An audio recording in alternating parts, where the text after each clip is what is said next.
नमो हरिहंताणं नमो सिद्धाणं नमायर्याणं नमो वज्रायाणं नमो लोहे सर्वसारणम् एष पञ्च नमोकारो सर्वपावपणासनं मङ्गलानं च सर्वेसिं परमं हवै मङ्गलम्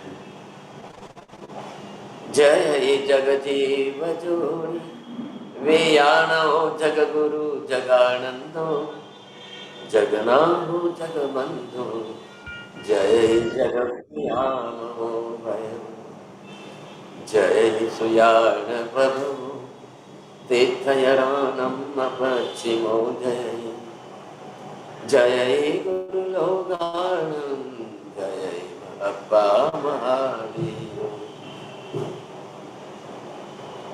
सच्चिदानंद संपूर्णं विश्वज्ञं विश्वभावनं शंखेश्वर पुरोतमसं पार्श्वनाथं नमाम्यहम् सर्वारिष्ट प्रणशाय सर्वाभीष्टार्थदायिने सर्वलब्धि विधानाय श्री गौतम स्वामिने नमः श्री सुधर्म स्वामिने नमः अज्ञानतिमिरान्धनं ज्ञानाञ्जनशलाकया नेत्रमुन्मीलितं येन तस्मै श्री गुरवे नमः।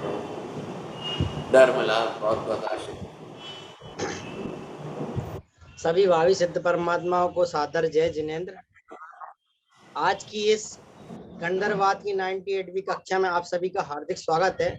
जैसा कि पूर्व कक्षा में हमने देखा कि आत्मा में हमने जो गुण और कर्म के बारे में देखा था कि गुण है तो ही कर्म है, कर्म है तो ही गुण है, गुण और कर्म दोनों ही होते हैं और गुण और कर्म दोनों नहीं होते। ये चीज हमने किसके अंदर देखी? आत्मा के अंदर ही देखी थी। अगर देखा जाए तो सिद्ध परमात्मा के अंदर कोई कर्म है नहीं, लेकिन संसारी आत्मा है तो उसके अंदर कर्म भी बंधे हुए हैं लेकिन गुण भी है। ये चीज हमने देखी थी। साथ साथ हमने निर्विकार अवस्था, फिर वासना रहित अवस्था और ब्रह्मचार अवस्था पर भी विशेष चर्चा की थी। अब आगे की चर्चा के लिए मैं महाराज साहब से निवेदन करता हूँ। बहुत बहुत धन्यवाद आपको।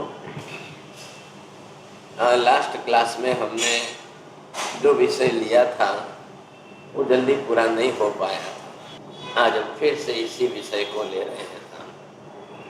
अब आत्मा जो है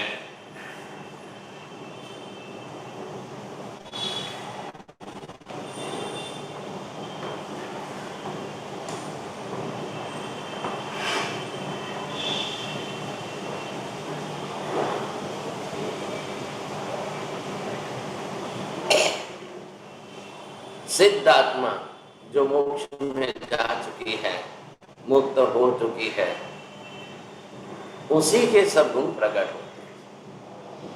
सभी गुण पूर्ण रूप में प्रकट होते हैं तो वो सिर्फ और सिर्फ सिद्धात्मा है।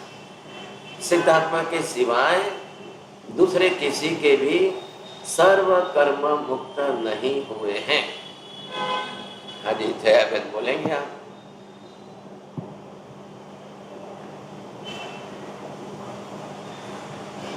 चलिए चोरडिया जी बोलिए। देखो,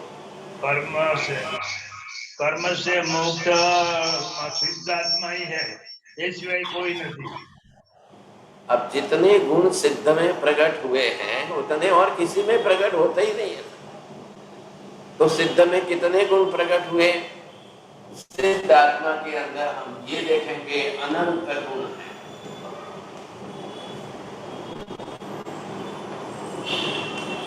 शब्द रचना कैसी करनी है?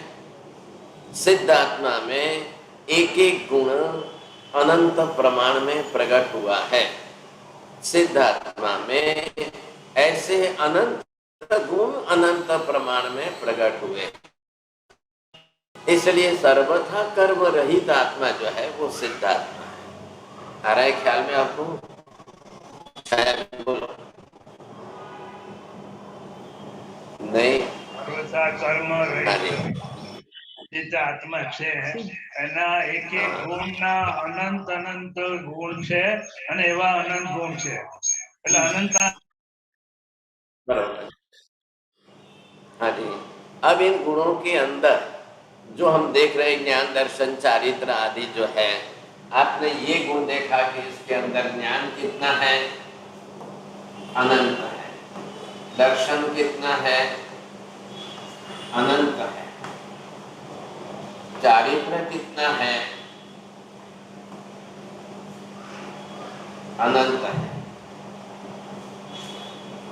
अब इधर आप देखेंगे चारित्र के अंदर जिन गुणों की अनंतता जो आई है, अब इनके अंदर एक गुण ऐसा है अविकारी।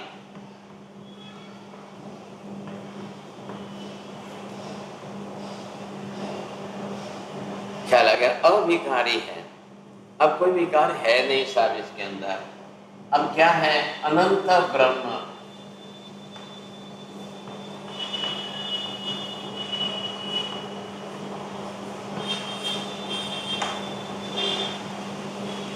अनंत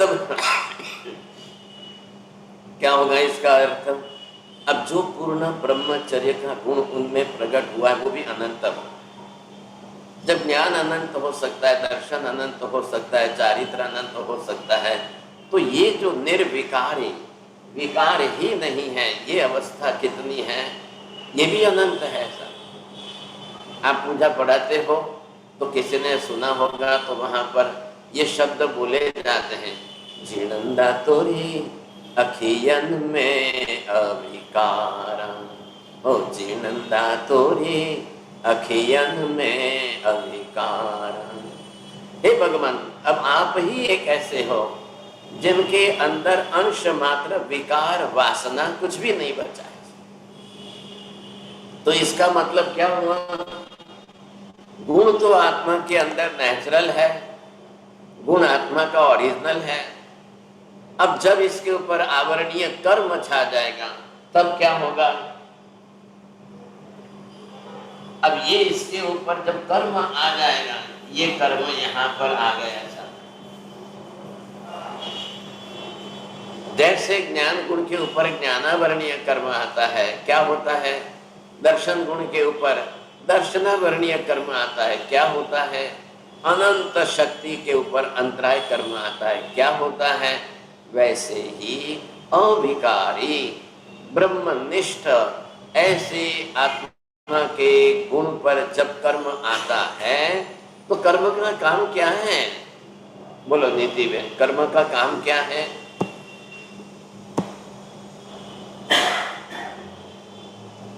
कर्म का काम है गुणों को विपरीत, आत्मा के गुणों को विपरीत भाव में प्रकट करना। कर्म जो है आत्मा को गुणों से विपरीत आचरण कराता है। गुण क्या करता है, गुण आत्मा को स्वगुण के अनुरूप आचरण कराएगा। कर्म क्या है, आत्मा के गुण से बिल्कुल विपरीत आचरण कराएगा। अब आप इधर देखिए जैन साहब, मैंने गुण लिखा है अविकारी, अब ये कर्म बन गया साहब।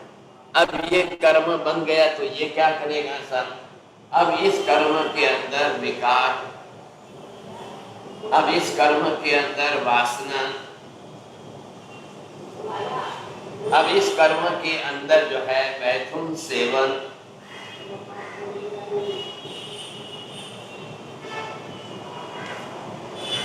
ये सब इसके कारण है, ये सब इस कर्म के कारण आ रहे हैं। तो ये हमको पहले समझना है कि सत्ता में तो ओरिजिनली आत्मा है कैसे, सत्तागत स्वरूप आत्मा के गुणों का है, ये हम समझते हैं। अब कोई भी आत्मा हो, महावीर स्वामी हो, पार्श्वनाथ हो, गौतम स्वामी हो, आप हो, मैं हो, कोई भी जीव हो, सबका गुण तो अंदर आत्मा में सत्ता में पड़ा ही पड़ा है ही। अब जब उसके ऊपर ये आवरणीय कर्म आ जाएगा साहब, क्योंकि कर्म को तो पूरा संसार चलाना है, कर्म को संसार की व्यवस्था बैठाना है। अरे ख्याल में आपको, कर्म को बरोबर संसार की पूरी चित्र, पूरा संसार इसको चलाना है। और इस कर्म के बिना संसार में कभी कोई आत्मा थी नहीं। एक इंद्रिय में नहीं थी, दो इंद्रिय में नहीं थी, तीन इंद्रिय में नहीं थी, चौरेंद्रिय में नहीं थी, पंचेंद्रिय में नहीं थी, वनस्पति में नहीं थी, पृथ्वी पानी में नहीं थी, अग्नि वायु में नहीं थी, अब किसी में नहीं थी। सब जगह पर ये कर्म बरोबर असर कर रहा है, अपनी तरह से ये कर्म बरोबर काम कर रहा है। अब जिसका जितना प्रमाण, जिसके कर्म की मात्रा जितनी है, क्वांटिटी जितने प्रकार की है और सामने अगर आपके पास ज्ञान दर्शन आदि है और आप उसको कंट्रोल कर लेते हो तो बहुत अलग बात है। लेकिन अब कंट्रोल नहीं कर पाएंगे, वो लोग क्या करेंगे? जब ऐसे विषय वासना विकार जब उनके जग गए, वो क्या करेंगे? तो वो जो है इस कर्म के उदय से, इस कर्म के उदय से जो है वो बिल्कुल आत्मा गुणों से विपरीत आचरण करेगा। आ रहा है ख्याल में आपको? आत्मा तो अपने गुणों वाली है, लेकिन अब कर्म इतना भारी है कि बिना कर्म की तो आत्मा ही नहीं है संसार में, एक भी आत्मा नहीं है। कितनी आत्माएं हैं संसार में? संसार में कितनी आत्माएं हैं? अनंत आत्माएं हैं। और इतनी अनंत अनंत आत्माओं, अब सबके अपने अपने कर्म है। ख्याल है? हमने आज दिन तक कभी ध्यान नहीं दिया। हम तो एक ही समझते हैं, ज्ञानावरणीय कर्म, दर्शनावरणीय कर्म, मोहनीय कर्म, अंतराय कर्म। अरे भाई साहब, आप एक ही समझो, लेकिन ये भी तो कर्म है। इस कर्म के नीचे आत्मा का गुण तो दबा हुआ है ना, आत्मा का गुण है। तो कर्म तो आत्मा के गुण का रिएक्शन करने वाला है, कर्म तो आत्मा के गुण से बिल्कुल विपरीत आचरण कराने वाला है। सब कर्मों में कॉमन जो है एक ही नियम है। अब ज्ञानावरणीय कर्म आ जाएगा तो ज्ञानावरणीय फिर आपको जो है बोलने में, सुनने में, समझने में, देखने में, जानने में, बुद्धि में, सब में फर्क करेगा, सब में असर। कोई मेंटली रिटार्डेड बनेगा, कोई मंदमती बनेगा, किसी की अक्ल ज्यादा चल रही है, किसी की नहीं चल रही है, किसी को मेमोरी में कम हो जाएगा, मेमोरी भूलेंगे साहब, बहुत कम रहेगा। दर्शनावरणीय कर्म के अंदर जो है चक्षु दर्शन, अचक्षु दर्शन, निद्रा आदि है, ये उसका कार्य क्षेत्र रहेगा। मोहनीय कर्म के घर में राग द्वेष क्लेश कसाय क्रोध मान माया लोभ आदि सब प्रकार के कर्म बरोबर काम करेंगे। अंतराय कर्म में भी सभी कर्म अपने अपने हिसाब से बात करेंगे, काम करेंगे। हम यहाँ पर एक डिवीजन ले रहे हैं। ये कौन सा डिवीजन है? मोहनीय कर्म के 4 डिवीजन में से एक डिवीजन छोटा सा है। आ रहा है ख्याल में आपको? तो ये आप देखेंगे मोहनीय कर्म, हाँ जी। अब एक डिवीजन इसका जो है वो मिथ्यात्व मोहनीय है, दूसरा डिवीजन इसका जो है वो कसाय मोहनीय है, तीसरा डिवीजन इसका जो है नो कसाय मोहनीय है।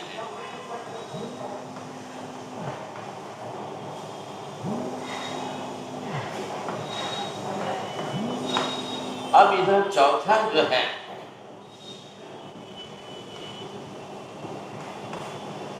अब ये है वेद मोहनीय। अब ये कर्म हुआ है, सबके साथ ये कर्म सत्ता में पड़ा हुआ। वेद क्या करेगा? आपको विषय वासना काम संज्ञा इच्छाएं सब कुछ प्रकट करेगा। कोई किसी को देख करके भी विकार जगाए, कोई किसी को देख करके वासना जगाए। वो ये नहीं सोचेगा कि ये मेरी बहन है कि मेरी भाभी है। उसके अंदर अगर वासना विकार जग गई तो उससे भी वृत्ति करेगा इंसान। अब ऐसे जीव है संसार के अंदर, समझे कि नहीं? तो ये कर्म भी उछल रहा है, ये कर्म उछल का कर्म है। अब आपको उपेक्षा तो नहीं करनी है सर। अब इस कर्म के कारण पूरे संसार की व्यवस्था चलती है।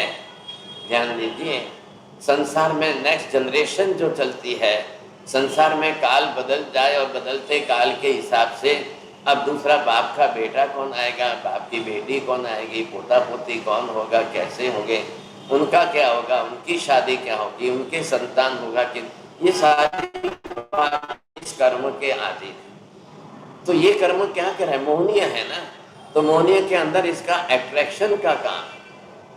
आप देख रहे हैं ना कॉलेज के अंदर युवतियों को, युवकों को देख रहे हो, अब वो जाते हैं कॉलेजों के अंदर, किसी को देख करके उसके पीछे पागल होते हैं और फिर न करने के काम करते हैं।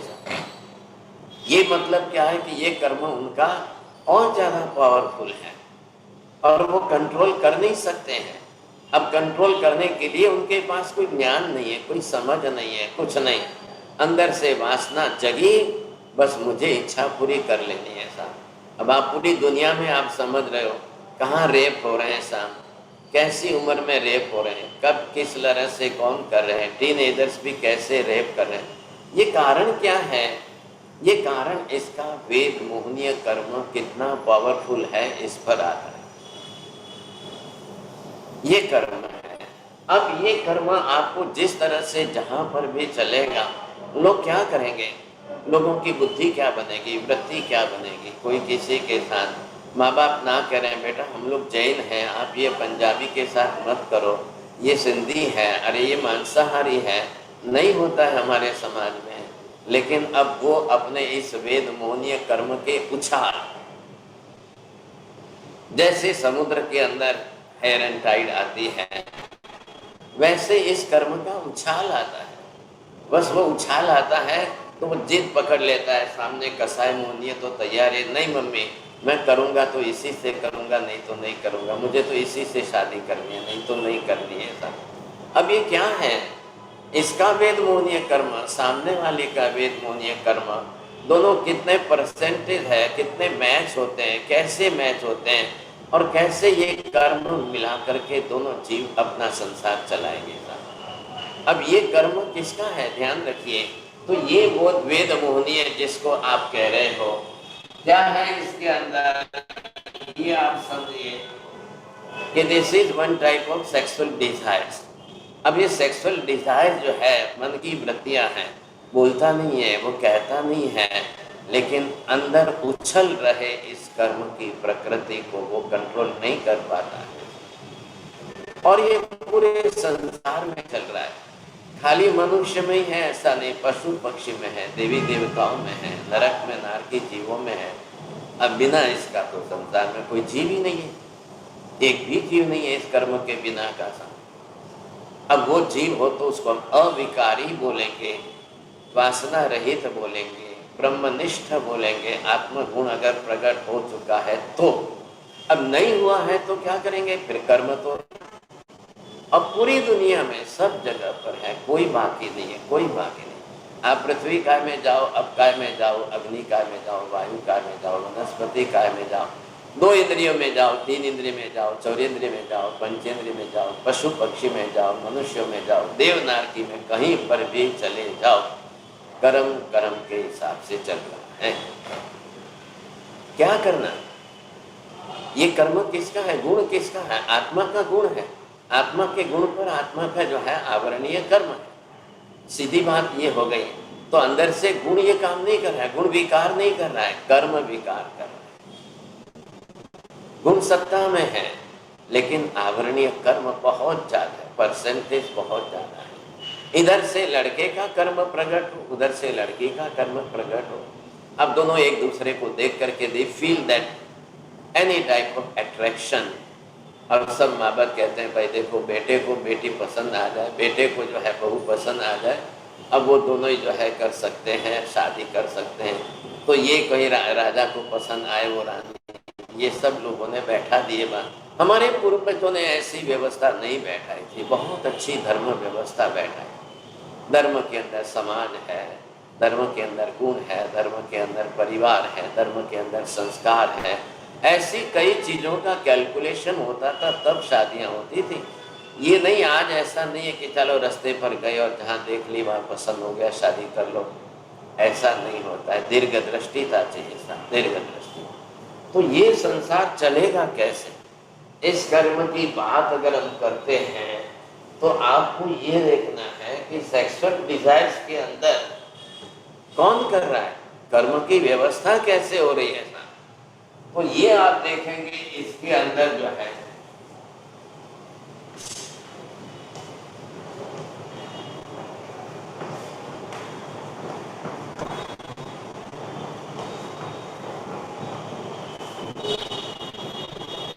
हाँ जी, ये जो कर्म आपका सत्ता में है, अब इसके कारण जगत की व्यवस्था में 84 लाख योनियां, संपूर्ण संसार में ये व्यवस्था है। अब पूरी तरह से आप जब देखेंगे आपको पता चलेगा, क्योंकि सब जीवों को ये है, सब जीवों को है।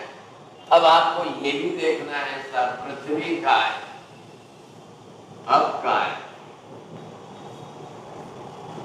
ये देव का है, ये वायु का है, ये जो है साधारण वनस्पति का है, ये प्रत्येक वनस्पति का है।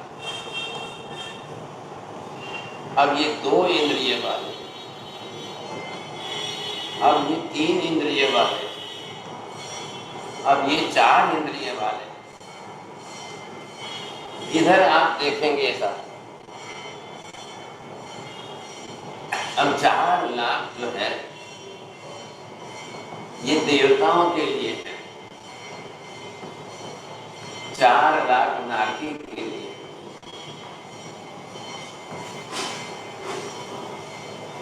4 लाख जो है तिर्यंश पंचेंद्रिय के लिए। और इधर आप देखेंगे मनुष्य के लिए।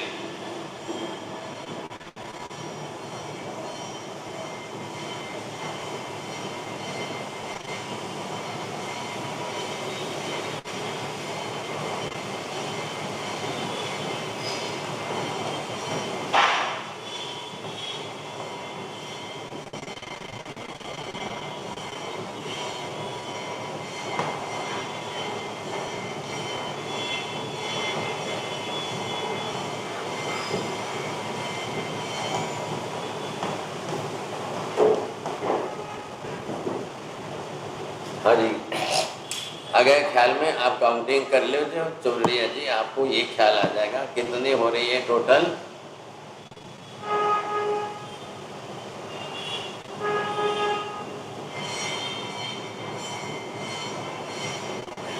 चलिए ख्याल आ गया। हाँ, टोटल 84 हो गई। हाँ जी, अब ये संसार है। अब इस संसार के अंदर इतने यो लाख योनियां हैं, जो भी जीव जाएगा उनको उसके हिसाब से वैसा शरीर बनाना है। तो शरीर बनाने की व्यवस्था इसके ऊपर आधारित है, शरीर बनाने की व्यवस्था इस कर्म पर आधारित है। तो ये स्वाभाविक है कि जिसको जिस प्रकार की योनि मिली है वो उसमें जाकर के वैसा शरीर बना लेगा। जेरोक्स करना है ना, रेप्लिका जस्ट। तो रेप्लिका के अंदर बरोबर आपको जो है, जहाँ मनुष्य में गए हैं तो मनुष्य में 14 लाख योनियां ऐसा। अब ये कैसे है इनका गणित, उस कैलकुलेशन के ख्याल में 7 लाख पृथ्वी का है। आप पाकिस्तान में गए हो, सिंध प्रदेश के अंदर, वहां जो नमक मिलता है वही एक सिंधा लून बोला जाता है, सिंधा नमक बोला जाता है सिंध प्रदेश के अंदर। अब वैसा यहाँ पर इंडिया में नहीं हो रहा है, वैसा जो है और कहीं पर नहीं हो रहा है। तो दूसरे दूसरे कजाकिस्तान में हो जाएगा, ईरान में हो जाएगा, लेकिन वो गुणधर्म नहीं आएंगे। तो क्या हो गया, ये 7 लाख का कैलकुलेशन जो है वो उसके साथ ये है कि जब वो, अब ये करते करते आप जो है कितने प्रमाण में चलेंगे साहब। अब ये प्रमाण आपका कितना रहेगा, कैसा रहेगा। हाँ जी, तो ये कक्षा जो है आत्मा की, अब ये आत्मा की कक्षा यहाँ पर 7 लाख अब काय में जाएंगे। पानी में वेरिएशन है, आपको पता चलता है। आप चौड़िया जी कलकत्ता से बम्बई आकर एक बार पानी लो, पियो, और फिर पानी पीकर वापस कलकत्ता जाकर पानी पियो। आप बोलोगे साहब वहाँ का पानी यहाँ का पानी आसमान जमीन का अंतर। वायु काय के अंदर है, देव काय के अंदर है, ये सबके प्रकार हैं। सब जीव इसी तरह से आएंगे, पैदा तो होंगे ना, पैदा नहीं होंगे तो कैसे होगा।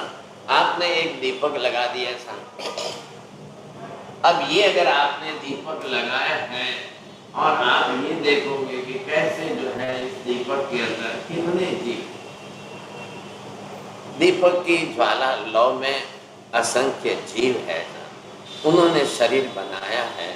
अब उनको बरोबर जो है आप खाने को दोगे, आप उनको तेल दोगे, घी दोगे, या उनको जो है ऑक्सीजन मिलेगी, बरोबर बनते रहेंगे, व्यवस्था होती रहेगी। सब ये विशेषता है, ख्याल है।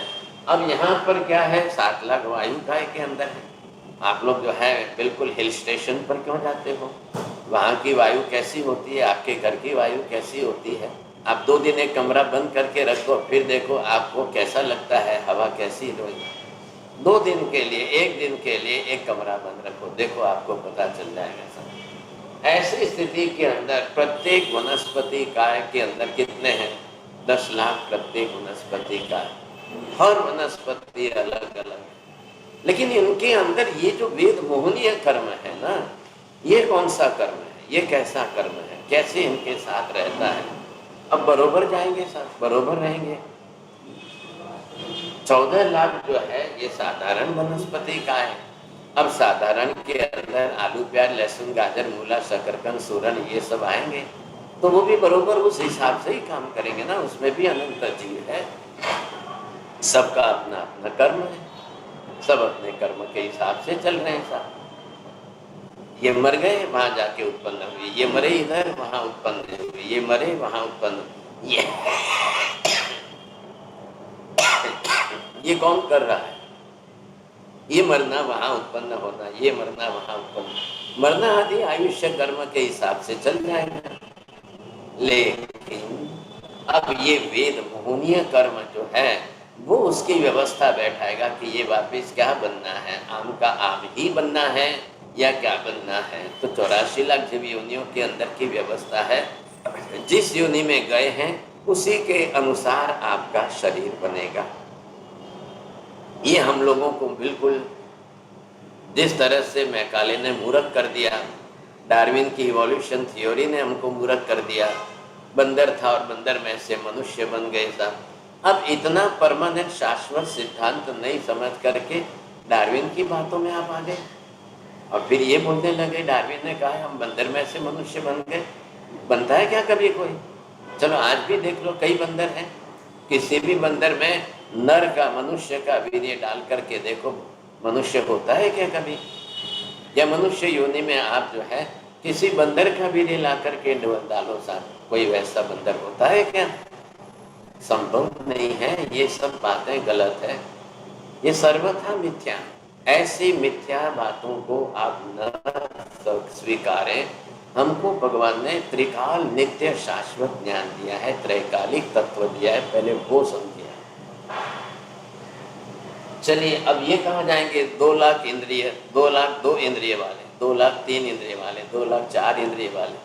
भाई चींटी मकोड़े भी तो बंधा तो है ना, मक्खी मच्छर भी बनना तो है ना, कहाँ बनेंगे, कैसे बनेंगे?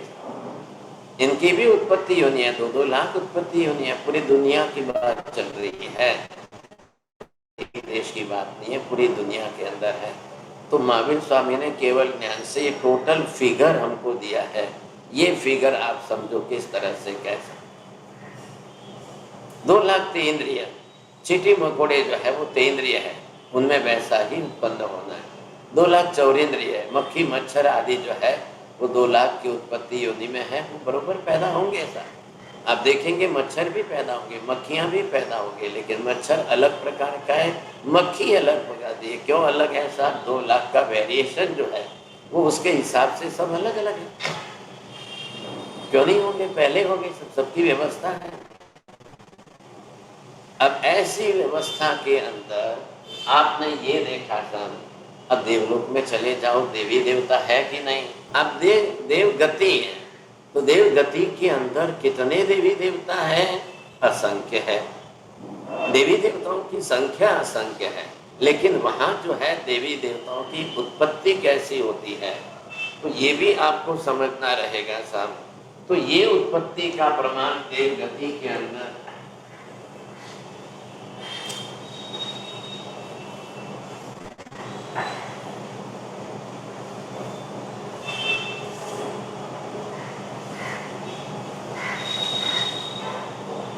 चलिए ये जो है देवलोक है,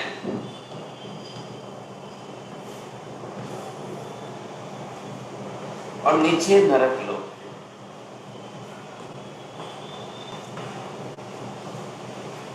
हाँ जी, यहाँ की व्यवस्था क्या है, कैसी है, ध्यान दीजिए आप। यहाँ पर जो है कितनी व्यवस्था है, यहाँ 4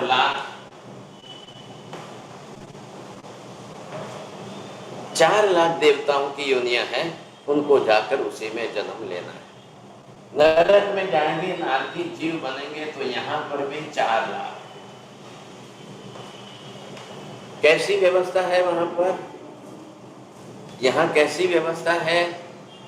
देवलोक के अंदर सब अलग अलग प्रकार के हैं, और सभी देवताओं को भी अपने विषय वासना का संज्ञा तो है ही है, वो इससे ऊपर उठे हुए नहीं है। बिना काम संज्ञा, बिना वासना विकार के सिर्फ आपको तीर्थंकर ही मिलेंगे, बाकी कोई नहीं मिलेगा। सबकी अपनी अपनी व्यवस्था है।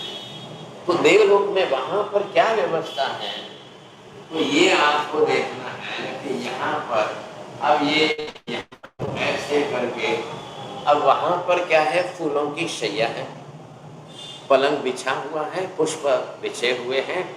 यहाँ से आपका एक जीव जो भी गया था, अब वो वहां जाकर के रेडी जो फूलों की शैया है उसमें उत्पन्न हो गया, जन्म ले लिया उसने। अब उसको वहां प्रेगनेंसी पीरियड कितना है, 48 मिनट, सिर्फ 48 मिनट। माँ बाप तो है ही नहीं सर, माँ बाप की तो व्यवस्था ही नहीं है। तो 48 मिनट में उनको वैक्रिय फटाफट ले करके 48 मिनट में अपना शरीर बना। कैसा बनाएगा, जो अन्य देवी देवता है वैसा बनाएगा। और जैसे ही 48 मिनट हो गए, अब भाई साहब बिल्कुल पलंग में से खड़े हो जाएंगे, बाहर आएंगे और वो देखेंगे, वहां पर सबको देखेंगे, समझेंगे कौन है, मैं कहाँ से आया हूँ, मैं कौन हूँ। तो जब आपको क्वेश्चन पूछेंगे, थोड़ी आपको इंट्रोडक्शन लेंगे, तब आपको वहाँ जैन साहब बोलना पड़ेगा, मैं कौन हूँ, मैं कहाँ से आया हूँ, मैंने ऐसा क्या किया था कि मैं यहाँ पर आया हूँ। तो हमारे मनुष्य में जिसको 9.5 महीने लगते हैं, उसको वहाँ पर सिर्फ 48 मिनट वैक्रिय वर्गणा के पुद्गल परमाणु लेकर शरीर बना दिए। कर्म तो वही है, ध्यान रखिए। फिर भी ये देवी देवता जो है नीचे नीचे के देवलोक आदि के अंदर मनुष्यों की तरह ही भोग संभोग करते हैं। हमारे यहाँ पर मनुष्य कैसे भोग संभोग करते हैं, वैसे वो भी करते हैं। वहाँ की दुनिया भी बड़ी विचित्र है, ऐसा उठा करके भगा करके ले जाते हैं। क्या करेंगे, सब प्रकार के देवी देवता है ना, अपहरण करते हैं। वहाँ भी ऐसा चक्कर चल रहा है। और फिर जबरन जो है उसके साथ शरीर संबंध बांधेंगे। वहाँ पर भी वेश्याएं भी हैं, वहाँ प्रोस्टिट्यूशन के सारे सिस्टम चल रही है। वहाँ पर भी इन देवी देवताओं की वासना और विकार है। आप पहले एक ध्यान से समझ लीजिए, ये वासना, ये विकार, ये कोई फिजिकल बॉडी के पार्ट में नहीं है। आप ये मत समझिए कि मेल फीमेल के अंदर जो उनका प्राइवेट पार्ट है उसी में है क्या, जी नहीं सर। कोई मेल फीमेल के प्राइवेट पार्ट से कोई मतलब नहीं है, वो शरीर का अंग है। वेद मोहनीय कर्मत्व आत्मा के साथ जुड़ा है। आत्मा के साथ होने के कारण अब वो कर्म उदय में आएगा, तब उसकी वृत्तियां उस प्रकार की बढ़ेगी। अब वो वृत्तियां बढ़ेगी तब जाकर वो सब कुछ करेगा, सब बहुत कुछ करेगा। देवलोक के अंदर बहुत चल रहा है, लेकिन देवगति के अंदर जो देवी देवता बहुत हाई ऊंची कक्षा में चले जाते हैं, फिर वो जो है इस लोअर लेवल में नहीं आते। वो अपनी तरह से जो है मेडिटेशन में है, ध्यान में है, साधना में है, चिंतन में है, मनन में है, महाविद्य में जाना है, सिमंदर स्वामी की देशना सुनना है, वहाँ भगवान को वंदना करनी है। ये सारे उसके भावों में प्रकट होते हैं। तो वो और भी कोई देवियां हो वगैरह हो तो उनको मना कर देते हैं, भाई साहब I have no interest at all. और देवियों की लिमिटेशन है, देवियों की लिमिटेशन पहले दूसरे देवलोक तक ज़्यादा है, उसके बाद में फिर और कम हो जाती है। फिर आप तीसरे चौथे पांचवें छठे आठवें 10वें 12वें देवलोक में जाते हो तो ये सेक्सुअल डिजायर्स उनकी और कम कम कम होती जाती है। तो इसलिए जो टॉप कक्षा के देवलोक हैं वो तो बिल्कुल निष्प्रिय रहते हैं, वो बिल्कुल विरक्त रहते हैं, उनको तो कोई रस ही नहीं है। अब ठीक नीचे आइए सर, ये आप यहाँ पर आइए सर, ये पहली नरक है, ये दूसरी नरक है, ये तीसरी नरक है। अब आप यहाँ पर ये देख रहे हो सब नरक के नारकी जीव है। जरा पहले मैं क्लैरिफिकेशन कर लेता हूँ, समझ लीजिए। वहाँ नरक में अंदर कोई स्त्री पुरुष नहीं है, मेल जेंडर फीमेल जेंडर ऐसी व्यवस्था नहीं है, ऑल आर थर्ड जेंडर्स। ये समस्या है वहाँ की, all are in the third genders. अब क्या करना, वृत्ति तो है ना, कर्म तो कर्म है, कर्म तो ना हुआ है, कर्म आत्मा के साथ है। ध्यान रखिए, कर्म का उदय शरीर पर, कर्म शरीर पर नहीं लग रहा है, कर्म आत्मा प्रदेशों पर लग रहे हैं। कर्म का उदय आत्मा में आ रहा है, शरीर तो उसका साधन माध्यम है। शरीर की चिंता मत करिए, शरीर तो मानव साधन है ना। तो क्या करेंगे साहब, अब इतना बड़ा जो है अधोलोक 7 नरक, असंख्य नारकी जीव है। अब कोई मेल फीमेल स्पेशली तो है ही नहीं, तो क्या करेंगे। कोई भी किसी के भी साथ संबंध बांधना, किसी को भी किसी के साथ भी संबंध बांधना है, वो अपने मेंटली मानसिक इच्छाओं को पूरी करने के लिए कुछ भी करे, किसी के भी साथ करे, कुछ भी करे। अब नरक में भी क्या है, ध्यान से समझिए। वहां नरक में कोई स्त्री पुरुष नहीं है, शरीर का संबंध करेंगे तो भी किसी को गर्भ नहीं रहता है। सेम लाइक इन द देवलोक के अंदर कोई भी कितना भी शरीर संबंध करे उनको गर्भ नहीं रहता है। अब वहां की व्यवस्था वहां के हिसाब से है ना। अब कर्म का स्वरूप है, अब जिस कर्म के हिसाब से वहां की व्यवस्था चल रही है, तो कितने नरक में नारकी जीव है। आज की तारीख में असंख्य नारकी जीव 7 नरक में है। अब सिमंदर स्वामी को पूछा जाए तो भगवान कह रहे हैं, आज की तारीख में असंख्य देवी देवता देवलोक में है, देवगति में है। कर्म सबका अपना अपना है, अपने कर्म के हिसाब से वो चल रहे हैं। क्यों, कर्म क्या है, वेद मुनि है तो उनके अंदर वासना विकार तो जगेंगे ही जगेंगे, मैथुन सेवन तो उनको करने की इच्छा होगी ही होगी। महावीर ने क्या किया, ये कर्म का सिद्धांत समझाकर कंट्रोल करने की बात की कि आप अपने आप में इसको कंट्रोल करिए, नहीं तो ये चक्कर चलता जाएगा, ये साइकिल रुकेगी नहीं, ये साइकिल कभी नहीं रुकेगी, अनंत अनंत काल से नहीं रुकेगी। क्यों रुकेगी, अब दूसरे जीव उत्पन्न तो होंगे ना, दूसरे जीव उत्पन्न होंगे तो दूसरे आकर के उसमें रहेंगे। रोज देवी देवताओं का जन्म हो रहा है, रोज नरक में नारकी जीवों का जन्म हो रहा है। आज आप सिमंदर स्वामी के पास जाकर के पूछिए कि हे भगवान, एक दिन में कितने नारकी जीव जन्म लेते हैं, एक दिन में कितने देवी देवता जन्म लेते हैं। तो जैसे मैंने आपको कहा देवलोक के अंदर फूलों की शैया है, वैसे यहाँ पर जिसको कहते हैं कुंभी है। अब ये ऐसी कुंभी है कि वहां जाकर के उनको वैसे जन्म लेना ही लेना है साहब।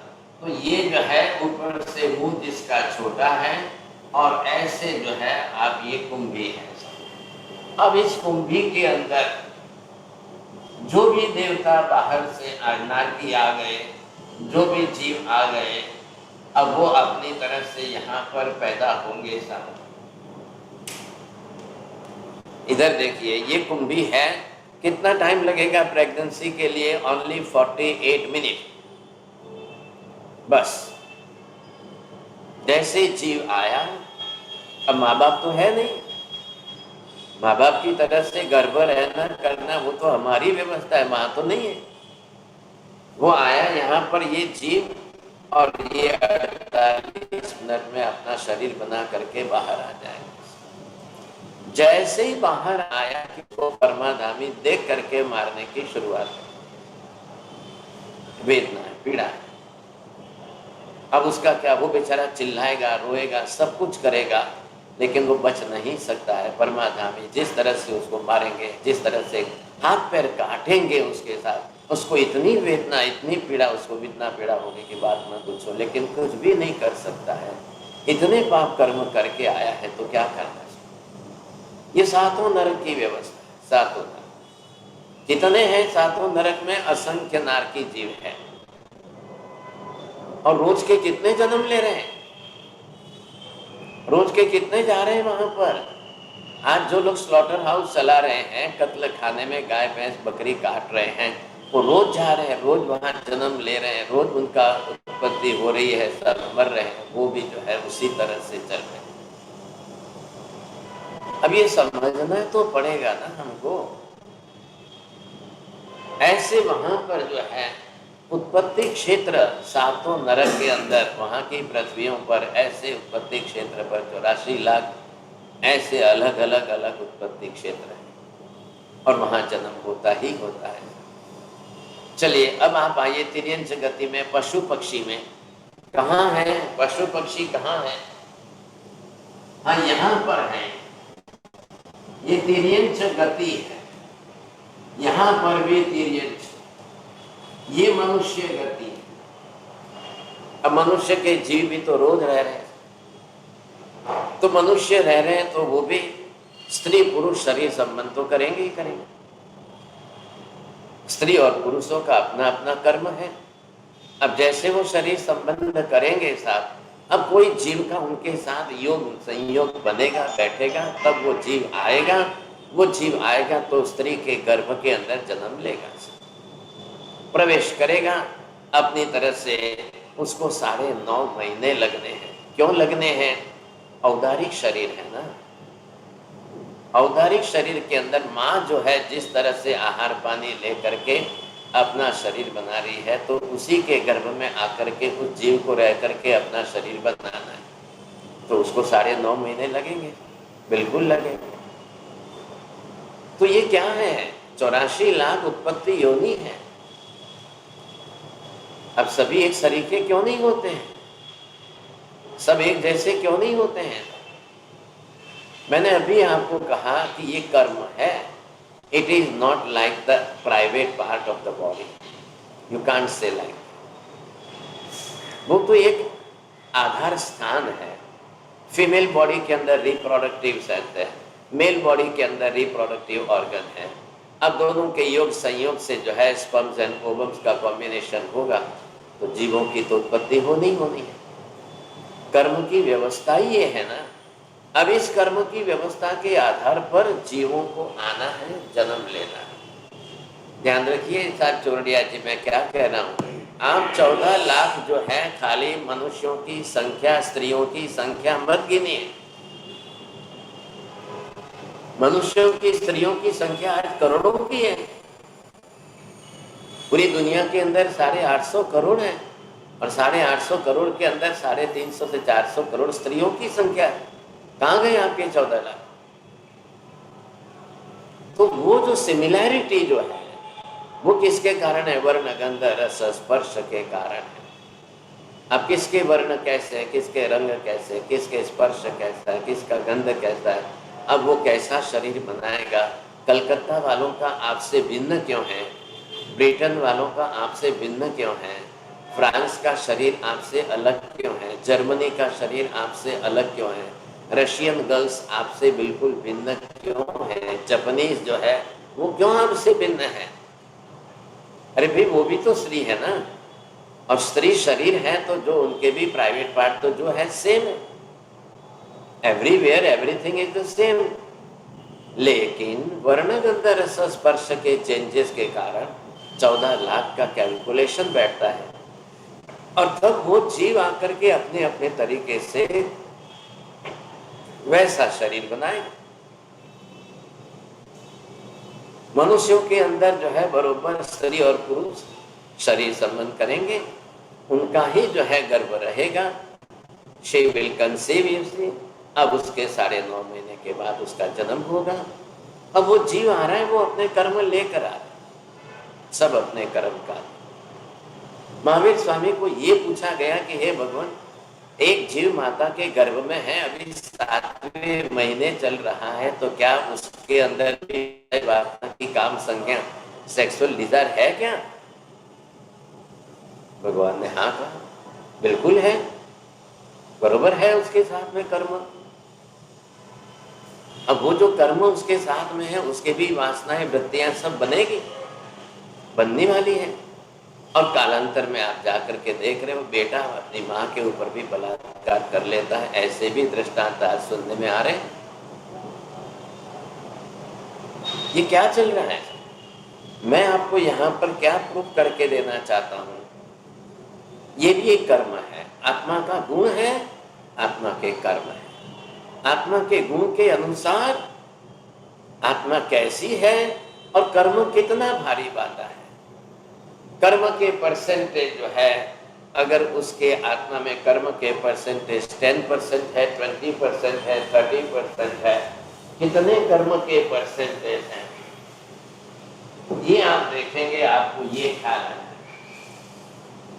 अब ये कर्म जो है, ये कर्म आपने बनाया, कौन सा बनाया है? वेद मोहनीय कर्म।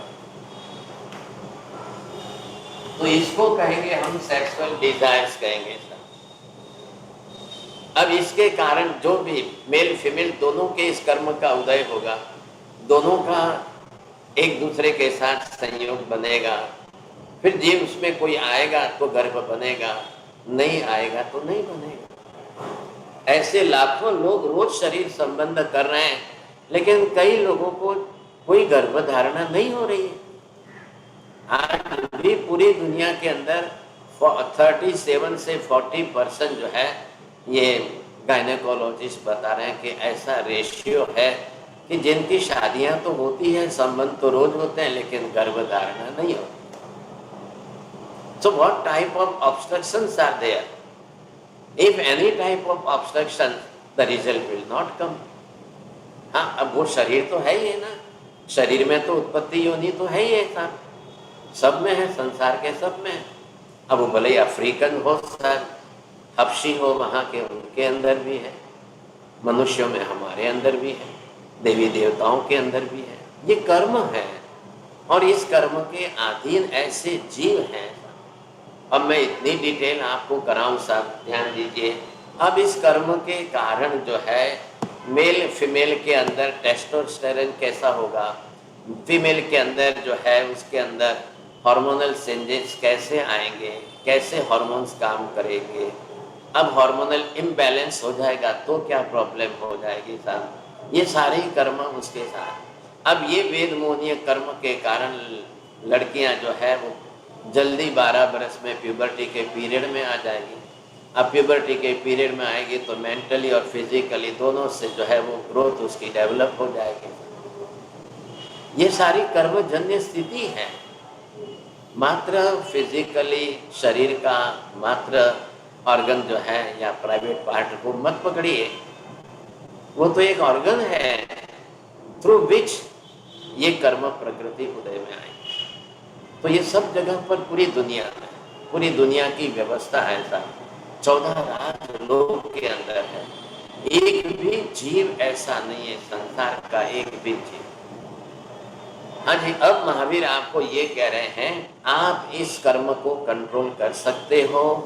आप इस कर्म को बिल्कुल कंट्रोल में लेकर के अविकारी, वासना रहित, निर्विकारी आप वैसे बन सकते हो। आत्मा का गुण है, आत्मा का गुण है। अब मैं आपको जो है आगे बताना चाहता हूँ, तिर्यंच गति के अंदर वहाँ की व्यवस्था कैसी है साहब, कितने लाख योनियां हैं, 4 लाख योनियां हैं, फिर 1 इंद्रिय, फिर 2 इंद्रिय, फिर 3 इंद्रिय, फिर 14 इंद्रिय। इनकी सबकी बात जो है, अब मैं इतनी डिटेल करने जाऊँ तो यहाँ तो टाइम पूरा हो जाता है। कर्म है, गुण भी है, कर्म भी है। अगर गुण नहीं है तो कर्म नहीं होगा, कर्म नहीं है तो गुण नहीं होगा। गुण आत्मा का अंदर है और उसके ऊपर आवरणीय कर्म आया है, इसलिए वो कर्म बना है। ये बात आपको सबको समझनी है। देखो, मैं नील कुमार जी से बात करूंगा, अगर थोड़ी परमिशन और देंगे तो थोड़ी डिटेल करने से उसकी कई बातें हैं, करना चाहता हूँ। लेकिन चलिए, आज तो इतना ही है, समय तो हो रहा है। बोलिए राहुल जी, क्या बोलेंगे? हाँ जी, जल्दी बोलिए। साहिब जी, जैसे ये देवलोक और में तो केवल इच्छा करने से हो जाता है, तो फिर शारीरिक संबंध और कैसे? वो ऊपर वाले के लिए है। केवल इच्छा वाले आगे ऊपर जाएंगे, 10वें देवलोक, 12वें देवलोक, तब ऊपर जाएंगे, तब वो इच्छा वाले ज्यादा होते हैं। लेकिन नीचे नीचे पहले जो है वो फिजिकल सेक्स करने वाले ज्यादा होते हैं। अच्छा, और दूसरा प्रश्न है, जैसे स्थूली भद्र जी का 84 तक 24 तक नाम याद रहेगा, क्या उनका वेद मुनि उन्होंने पूरा क्षय कर दिया था इसीलिए? हाँ जी, उन्होंने पूरा क्षय तो नहीं हुआ था, लेकिन पूरा क्षय होने पर तो फिर केवल ज्ञान हो जाएगा, फिर मोक्ष हो जाएगा ना। लेकिन कितने प्रतिशत उन्होंने कंट्रोल कर लिया? बहुत ज्यादा, बहुत ज्यादा। क्योंकि सामने वेश्या भी तो कौन थी, वो भी कैसी थी, लेकिन उसके सामने इन्होंने बहुत बड़ी साधना की, बहुत बड़ी। मेडिटेशन में बैठे तो पॉसिबल हो गया। आज तो ये हम भी कर सकते हैं, ऐसा मेडिटेशन में बैठने का काम तो हो सकता है। हाँ जी, बोलिए चौड़िया जी। हाँ महाराज साहब, आपने अभी फरमाया कि वेद मौन या कर्म आदमी को जिस जोनी में जो मतलब जोनी में लेकर जाता है, तो महाराज साहब आप बता रहे थे गति नामकरण आदमी को वहां ले जाता है, और आज आप फरमा रहे हैं वेद मौन या कर्म ले जा रहा है। तो वो अलग कर्म है। गति को खाली इतना ही डिटेल करना है, 4 गति में से कहाँ ले जाना, फिर योनि के अंदर जो है कौन सा कर्म कहाँ ले जाना है, फिर जाति नम कर्म आएगा, फिर उसको डिटेल डिटेल डिटेल करते जाएंगे ना, तब बात बैठेगी। खाली एक से ही काम नहीं होता है, 103 प्रकृतियां हैं नाम कर्म की। अच्छा महाराज साहब, क्या पृथ्वी का आपका एक जो जीव है बृहस्पति का है, उनमें भी मेल फीमेल होता है क्या महाराज? क्या बोला?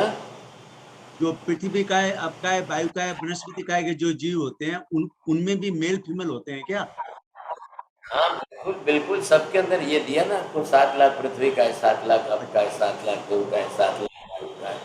ये उनके भी तो जी हैं, तभी उत्पन्न तो होंगे ना। अच्छा, मेल फीमेल हाँ होते जी, हैं जैन साहब। हाँ बिल्कुल बिल्कुल,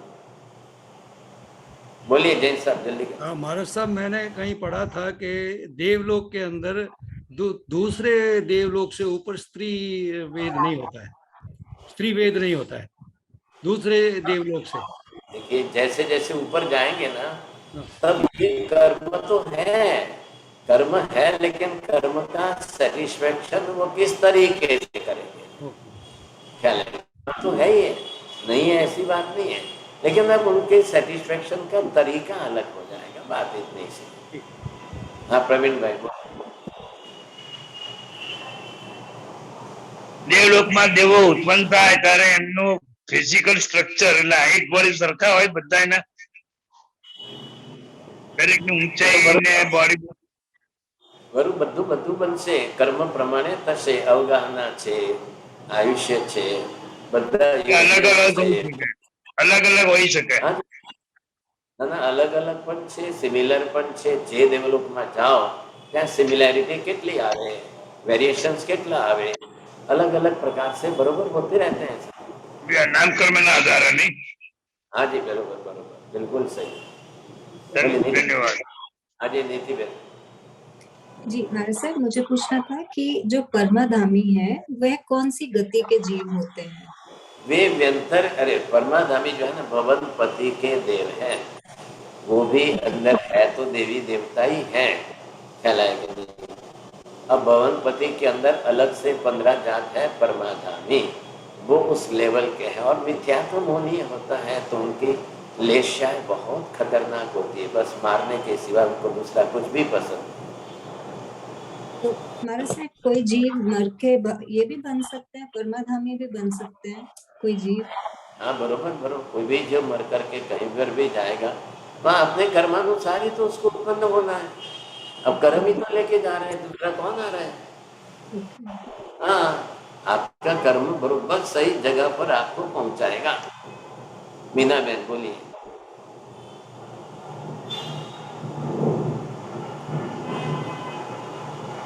हाँ जी मीना बहन। Okay, they just unmuted me.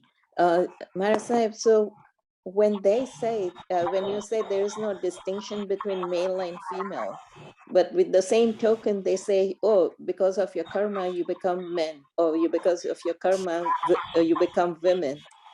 So why does Jainism say that because of the karma which we did, we became females, and which is of a lower category? Right, but there are the karma, no particular type of karma is there.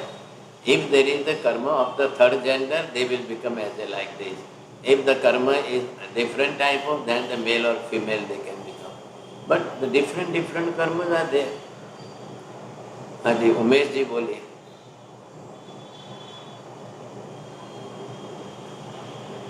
महाराज साहब, महाराज जी जो भूत भूत वगैरह बनते हैं तो ये तब बनते हैं जब कोई सुसाइड वगैरह कर लेता है जी?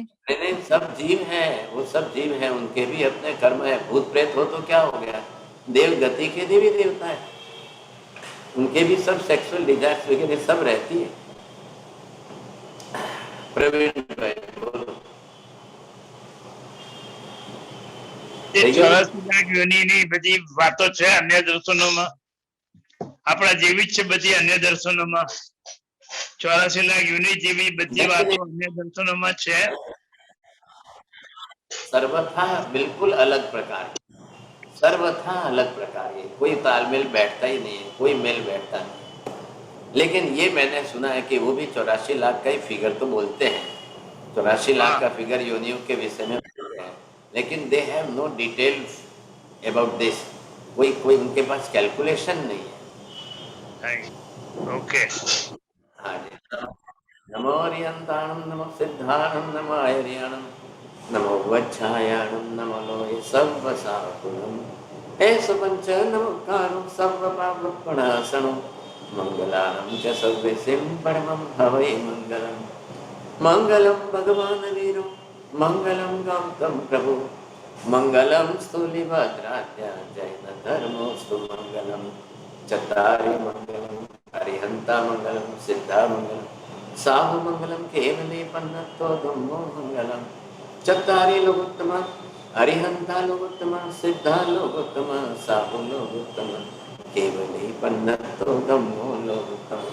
चत्तारि शरणं प्रवज्जामि अरिहन्ते शरणं प्रवज्जामि सिद्धे शरणं प्रवज्जामि साहु शरणं प्रवज्जामि केवले पन्नतं धम्मं शरणं प्रवज्जामि।